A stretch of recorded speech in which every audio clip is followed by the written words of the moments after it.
Hey, what's up guys? In this video I would like to show you how much I made on Turo. So before doing that I have to charge this vehicle because it has a book at 2 p.m. and I have like 1 hour, 1:30. So I have to charge it at least to 80% so that that person has enough charge. So I will do a quick run up.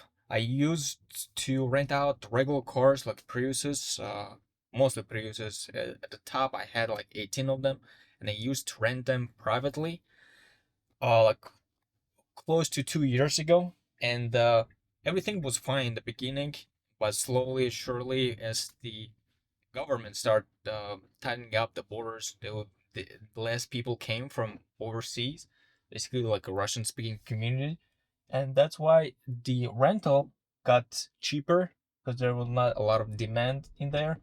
And not only that, but also we had a huge difficulties with commercial insurance because commercial insurance in California is a nightmare, and all of that kind of forced us to slowly start looking towards Turo. And few months back, I would say like 5, 6 months back, we started selling those Priuses that we had, and start buying cars for Turo. And the first car that we bought was 2015 Model S P85D.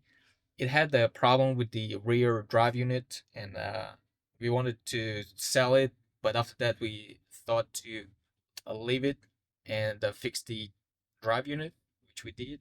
And that vehicle was the first vehicle that got on Turo.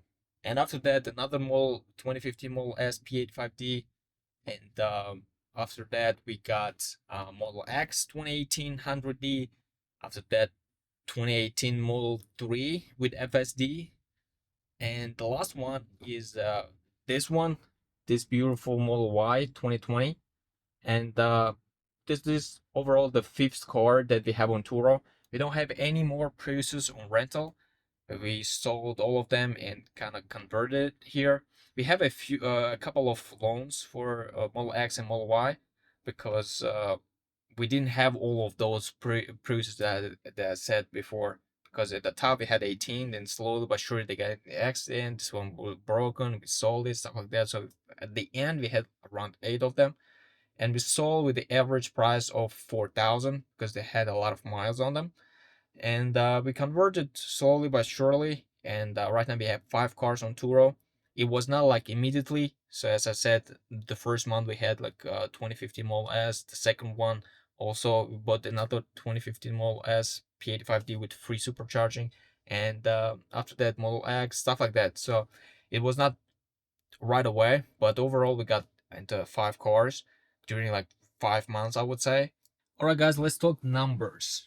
So overall, I made on Turo $4,417, and if we go month by month, basically the first time we put Model S 2015 was on May, and I made $205, and then the next month 545. And here I don't remember if we put the second one in or not, but the next one, July, we made $943. And here I'm pretty sure that we had 2 cars, so two Model S, and in this month both of them they got into accident.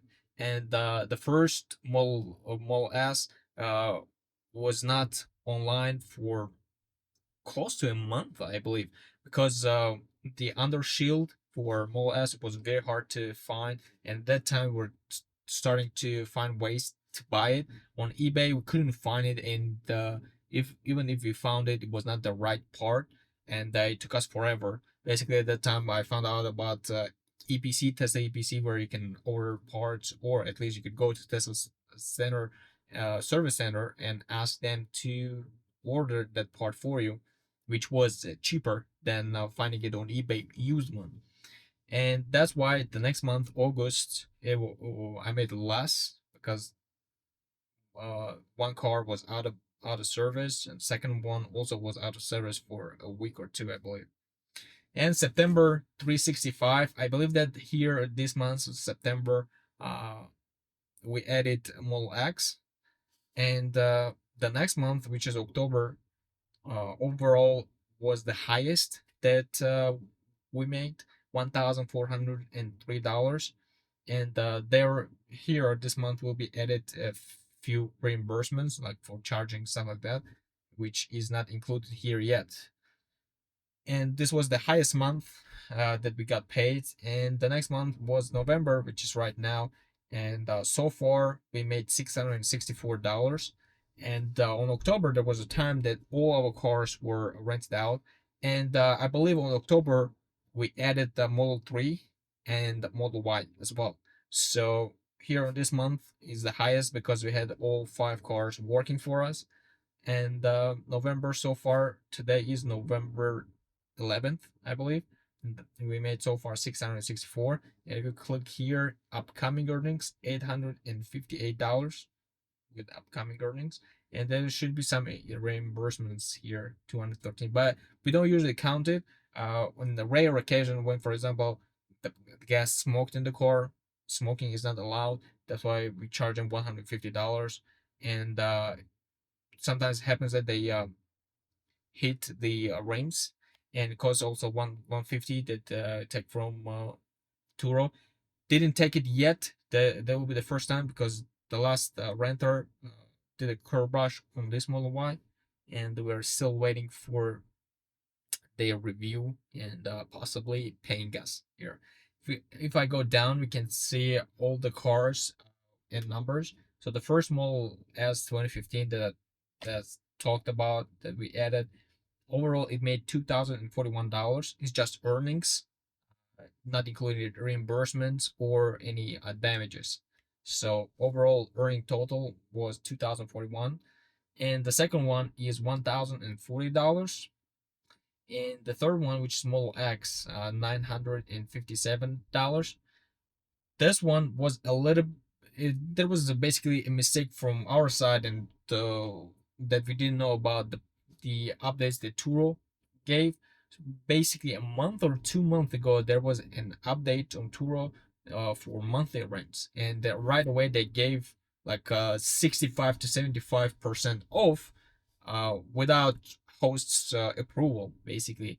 And right away, someone booked this vehicle with 67% off for 2 months, which came up to $440 per month, uh, our pay after Turo's cut. And it was not the best thing, but as it was our mistake as well, so we just let it happen. The guy took delivery of this vehicle, and Model X was rented out for 2 months for the same guy, and that's why it was not a lot of money. The third one, which is Model 3, it made $257. This one with FSD included. Thought that a lot more people will be interested in FSD. That's why we priced it a little bit higher than usual, than the average. And it got booked, but right now it is not, there's not a lot of demand. That's why we lowered it back to regular average price.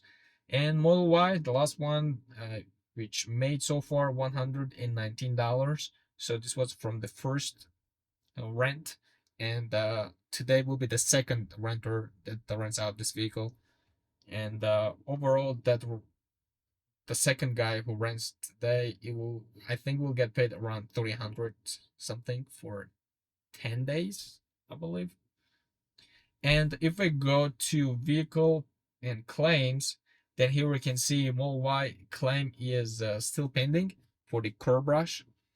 And the other one was Model 2015 Model S. Both of them are 2015, so I would say, just so you know, like gray Model S and black Model S, so that you understand the difference between them. So gray Model S overall claim was 4,462. And the reason for that claim was that the person who rented this vehicle, he hit the front bumper underneath, left side, so there were a lot of plastics and a lot of hidden damage in there. And overall, we got paid $4,462.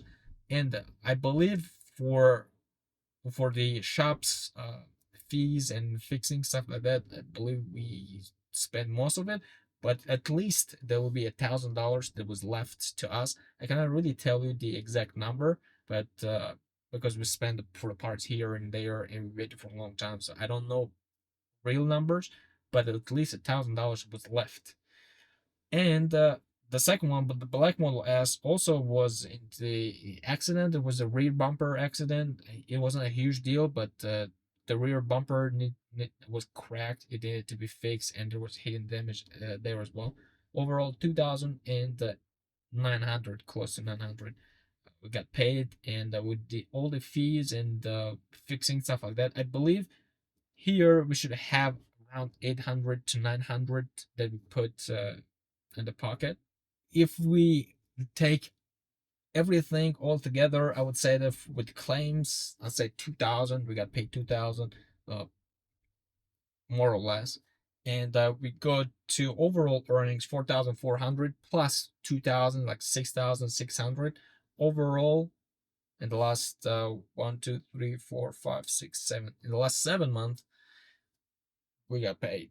It is not a lot comparing to like a regular rental that we had, because one vehicle, one Prius would bring from 40 to from 400 to $500 a month after insurance stuff like that, not including, for example, if it breaks down. So 400 to 500, like if you have 10 cars and assuming that they are rented out for long term, it comes to like 5,000, which is higher than Turo's. But the good thing about Turo is that your car is insured and you don't have to worry about that. As a private rental, it is a lot of nightmare. That's why we thought that even if we make less, there will be less cars in the parking spot, and also there will be more claims. Basically, we will not be liable for damages that happened to the car while it was rented out. And also, the Turo has enough coverage if the person who's renting this vehicle went and got into the accident and hit another vehicle which was in a bad situation. Our insurance will not be affected. So that's a good thing as well. Also, the downside of private rentals as well is that, for example, if they got a ticket and didn't let you know about the ticket and you refunded their deposit, then you got mail saying that that person owes like 100 or something to parking enforcement. And if you cannot reach that customer, then you will have to pay out of pocket and stuff like that, which is not the best thing in the world. It happened to us like a couple of times. So far so good with Turo. And about the earnings with Turo and percentage that Turo takes. In the beginning, we were like 75 to 25, 75 our pay, our our part, and 25 Turo takes. But when you do that, you will have $250 as a deductible. And we decided to move towards 60/40. So basically, Turo takes 40% and we take 60%, and there will be $0 deductible. And every time something happens with the vehicle, we don't pay out of pocket anything. So so far, this model has been working pretty good. So everyone will choose different tiers and different prices, but so far I think 60/40 is okay for us, and we'll keep it for now, and we'll see how it goes from here. All right, guys, if you have any question about Turo or private rentals or anything related to this, you can comment below and I'll try to respond to them as soon as possible. And of course, don't forget to like and subscribe this video, and see you in the next videos, guys. Bye bye.